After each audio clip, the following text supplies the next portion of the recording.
Arcus 13. The series featuring Hattie and Jordan on Terra 717, or Haley and Jaden on Terra 1315, or even Hannah and Justin on Terra 238, are all titled Harbinger FM instead of the Harbinger of Hell, and they seem to have more insight on what the entity might be and how it corrupts and influences other worlds. Other Terra worlds have quite unique and sometimes contradictory versions of the Harbinger series, which make them difficult to track and interpret. But despite the discrepancies, each version seems to feature siblings trying to expose a nefarious cult devoted to the entity. I am currently searching the rift for the real memories that inspired all these adventures to see how close they are to the actual inspiration. I'm even wondering if Hattie and Jordan are here, trapped in the entity, and if they are, I'm hoping their memories will somehow help me find a way out of here. So far I have found nothing close to a real memory, but I did find another story from Terra 717 in which Hattie discusses a phenomenon she calls the overlap, and which other stories call the borrow, the coil, the bleed, etc. I'm currently keeping extensive notes on the Harbinger stories and their descriptions of the overlap, to see if any of them can give me insight into what this phenomenon actually is. What I've discovered so far is that almost all of these stories describe places where a dark dimension intersects with the world, and that these intersections seem to attract tragedy and misfortune. Some of these stories go so far as to claim broken or traumatized people can derive strange abilities from the vibrations emanating from these dark and cursed places. These people can ultimately use the bleed, my preferred name for the phenomenon, to access knowledge beyond the veil, as it were. The Harbinger series from Terra 719 is also worth noting because the details included by the author seem closest to what we studied back home concerning ancients and living dimensions, not to mention what I've been able to discover by examining the memories of souls marooned here. Piece by piece, or rather story by story, I'm getting closer to salvation, or insanity, whichever comes first. Chamber of Blood, Harbinger FM, Worlds Away 1. Hattie entered the small deli in Manhattan, New York, approached a small booth, and plopped an envelope in front of her stepbrother Jordan. He stopped chewing his early morning scrambled eggs and asked, "What's this supposed to be?" "I know who our mysterious benefactor is."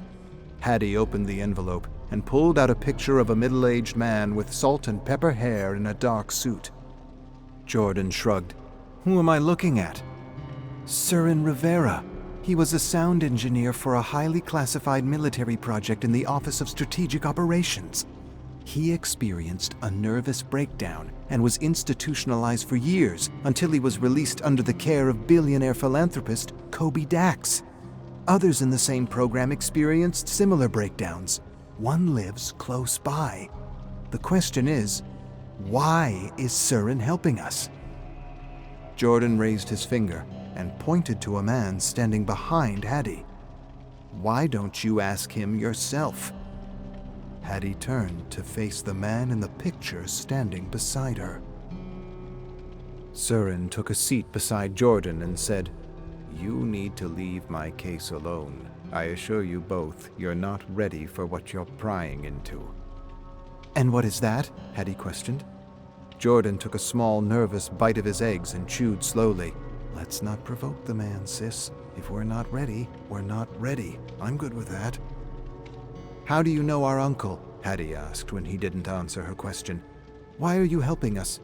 What are these places you're sending us to?" Surin peered at Hattie for a long moment. Then he said, "Let's just say I have a fond interest in your work and your special abilities." Jordan swallowed and shrugged. "Okay, sure, that's good enough for me." "Not me." Hattie's face hardened as she waited for an answer. "I want to know why you're helping us." Surin scanned the deli nervously, then turned back to Hattie and Jordan. "Take my advice and don't go down this rabbit hole. Not yet. You're not ready, and you're exposing yourself to dangerous people." "What kind of people?" Hattie narrowed her gaze on him. "Police? Military? What are we talking about here?" Søren shook his head gravely. "We're talking about people who don't answer to the police or military. People who create governments and corporations to use to their end, and then throw them away like garbage when they're done." "What do they want?" Hattie asked, unsatisfied with his answer. Søren stood. "Leave my case alone. Focus on the show and the leads I send your way. All will be revealed in due time." Hattie held up the envelope with his picture. "I'm getting ahead of myself. Is that it?" "Leave my case alone," Søren repeated, and walked away. Hattie and Jordan watched Søren exit the deli in silence. Then Jordan turned to see Hattie's determined expression, and he knew they weren't leaving anything alone. Chamber of Blood, Harbinger FM, Worlds Away, 2. "Come on, bro. Let's get ahead of ourselves." Hattie led Jordan to the entrance of a dilapidated house in the suburbs. Colonel Jim Dunn worked with Søren Rivera in the OSO. Before Hattie could say another word, the door creaked open, revealing a plump, middle-aged woman with short blonde hair. "Can I help you?" Hattie smiled. "Yes, I was actually hoping to speak to Colonel Lieutenant Dunn for our podcast." The woman took a step back. "Is this some kind of a prank?" Hattie shook her head.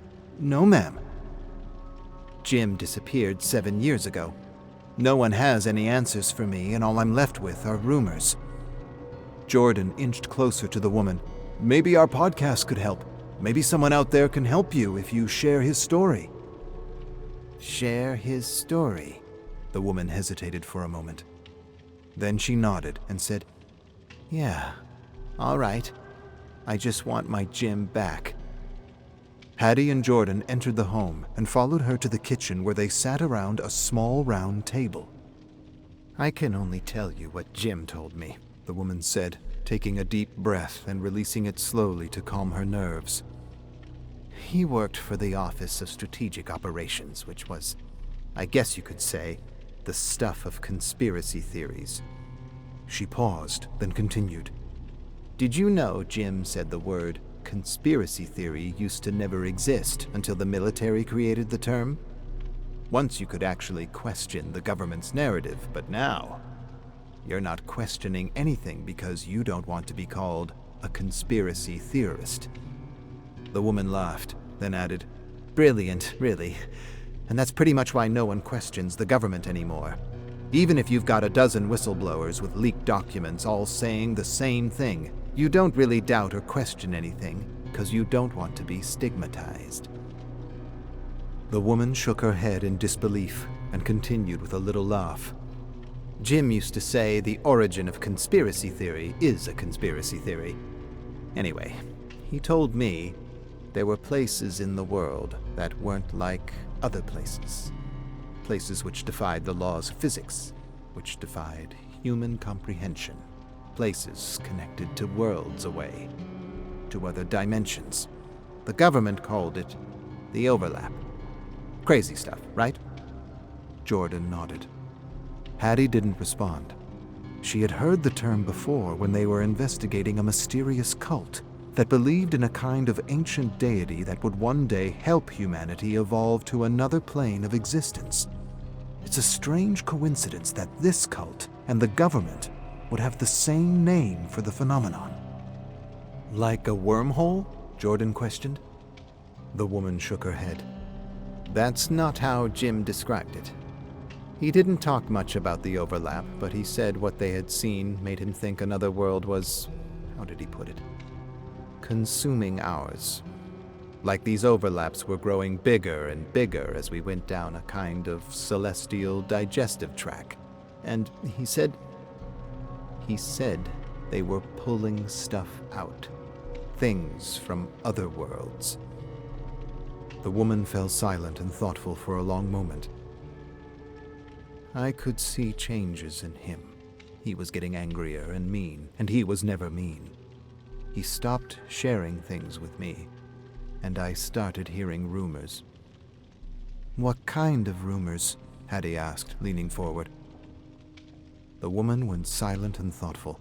Then she said, rumors that the government was doing things to them, so they could stay in the overlap for longer periods of time. I even heard that they pulled someone out from another world. Imagine that. A person from another world or dimension. Tears filled her eyes. They say he left me, but I know my Jim. Something happened to him, and the authorities dismiss me as a conspiracy theorist for saying otherwise. But I'll tell you this. A sudden report, and the woman's mouth filled with thick, warm blood as she tried to speak. Shattered teeth and saliva gushed out instead of words. Then her eye went wide, and she slumped forward. Jordan cursed and instantly tackled Hattie to the ground as bullets began to rip through the house from every direction. Hattie stared up at her brother as bullets flew over their heads like angry wasps. I think we got ahead of ourselves. You think?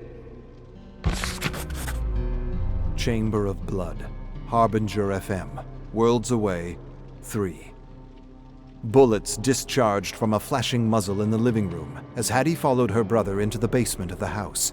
They stumbled down the stairs into the darkness and through a beam of sunlight pouring through a rectangular window. Before they could hide, the assassin was already descending the stairs with his rifle trained on them. Hattie and Jordan held hands and closed their eyes, waiting for a quick death. A loud report sounded, and when they opened their eyes, they were both still standing. The assassin stared at them with big white eyes of disbelief. Then he collapsed to reveal Surin holding a smoking revolver. Come on, he said. We need to leave before others come. The siblings didn't hesitate, following Surin up the stairs and out the door past several dead bodies.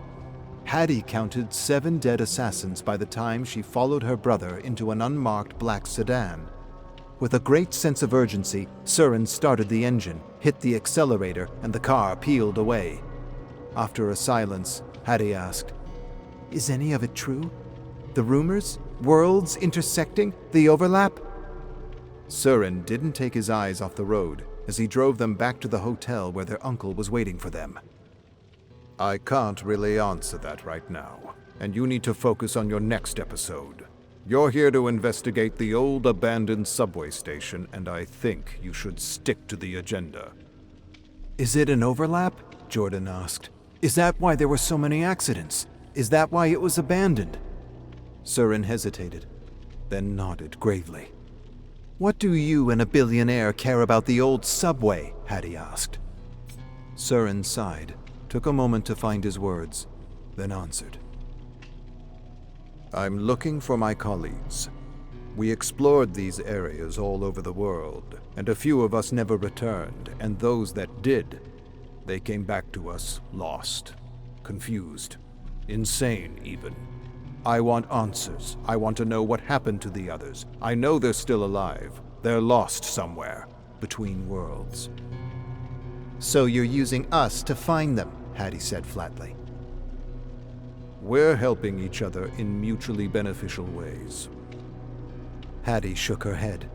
I need to know more. That's not enough for me. Surin sighed and pulled the sedan over to the shoulder of the road and killed the engine. After a long, thoughtful moment, he looked at the siblings in the rearview mirror and said, I was undergoing some, let's say, unorthodox training to enter the overlap. But it wasn't possible.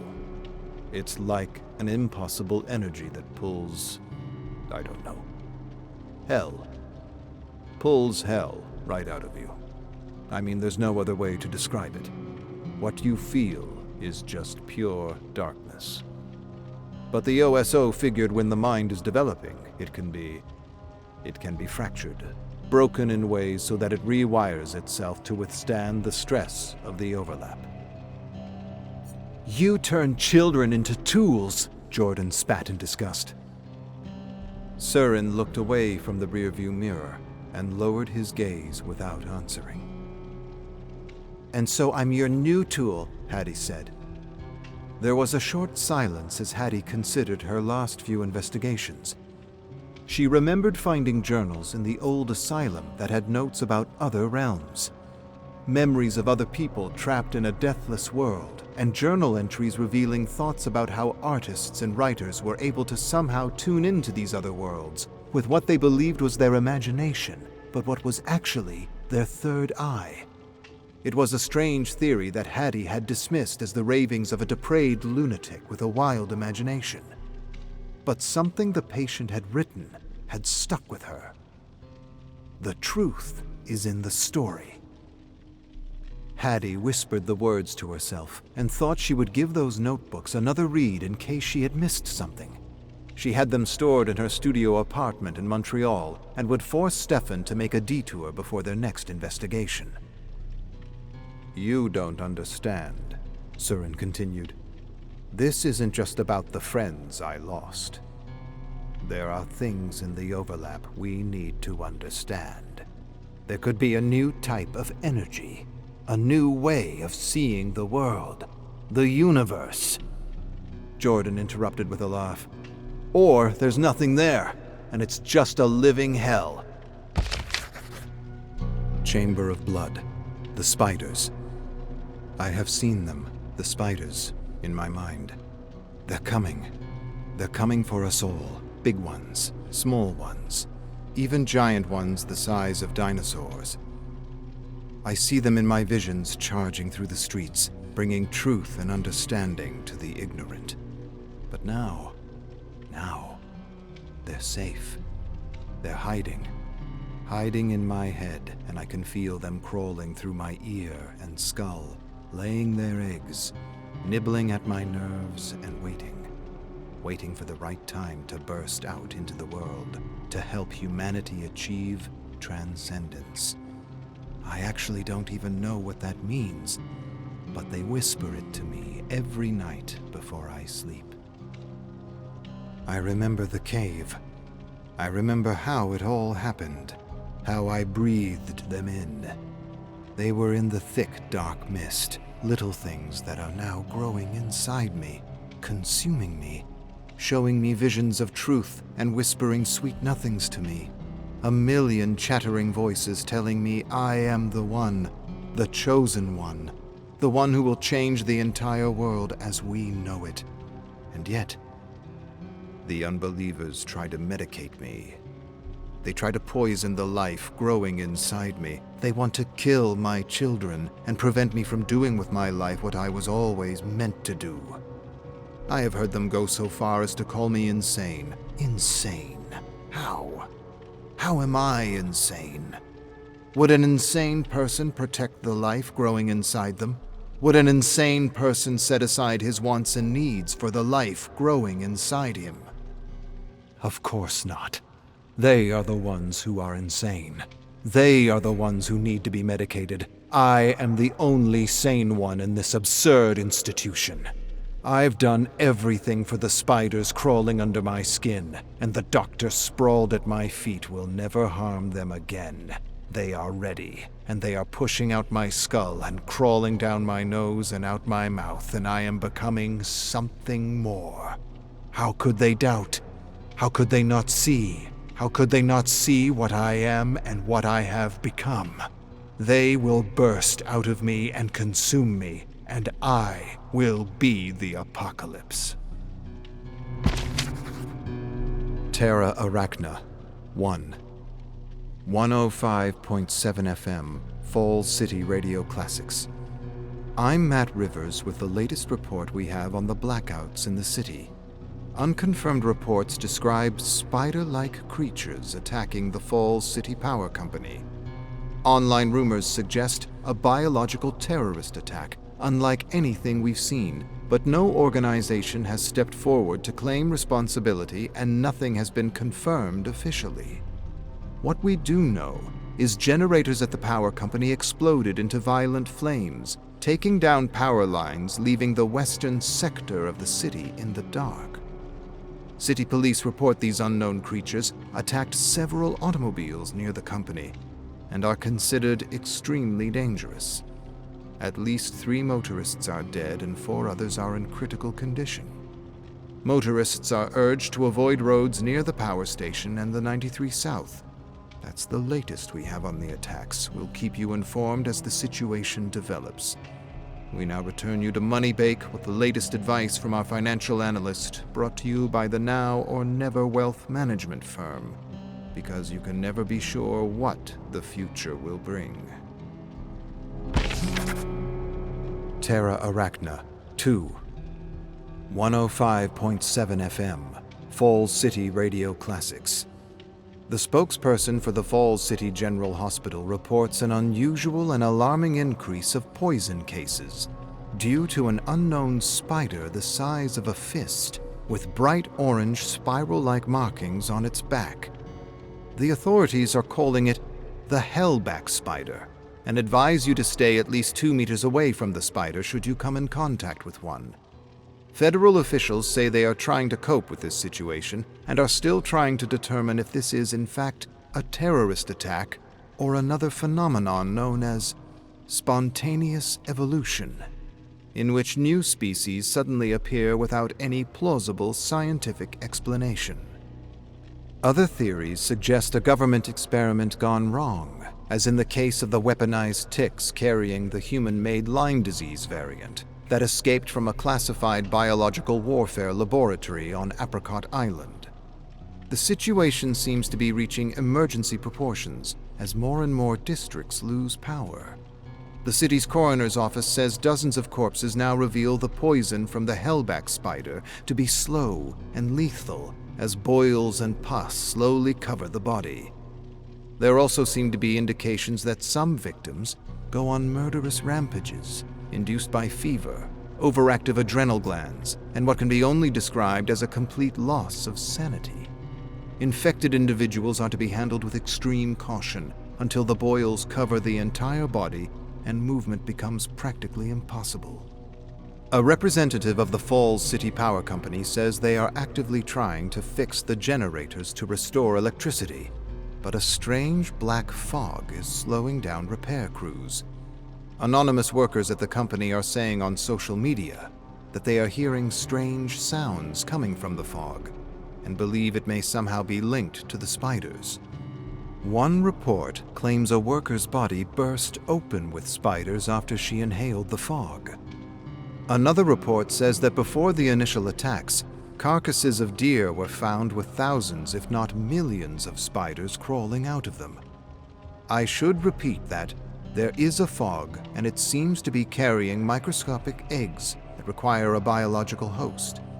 We advise people to stay calm and take extreme caution if they come in contact with the fog or a hellback spider.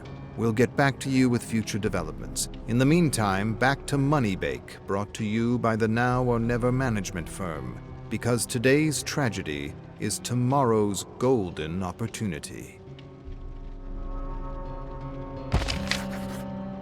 Terra Arachna 3, 105.7 FM, Falls City Radio Classics. We are back in the Falls City newsroom. For those of you just tuning in, there is a strange disturbance in the area. Spiders of unknown origin of all shapes and sizes seem to be advancing toward residential areas, but authorities are asking everyone to remain calm and that the military is on its way to contain the anomaly.